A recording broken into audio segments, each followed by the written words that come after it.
Sa isang madilim na gabi sa Siquijor, si Lito, isang batang mag-aaral, ay naglakad pauwi mula sa eskwelahan. Habang naglalakad siya sa tabi ng kagubatan, narinig niya ang mga bulong ng mga puno, tila may mga nagmamasid.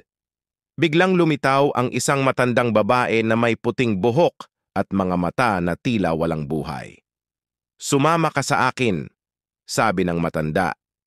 Ang boses niya ay malamig at nakakatakot.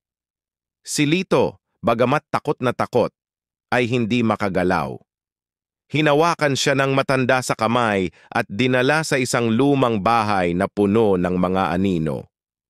Sa loob, nakita niya ang mga kaluluwa ng mga batang nawawala, umiiyak at humihingi ng tulong. Nang subukan niyang tumakbo, naramdaman niya ang malamig na kamay ng matanda sa kanyang balikat. "Hindi ka na makakaalis," bulong nito. Sa isang iglap, nagising si Lito sa kanyang kama, pawis na pawis at nanginginig. Ngunit sa kanyang kamay, may bakas ng malamig na hawak ng matanda. Simula noon, hindi na siya muling naglakad mag-isa sa gabi.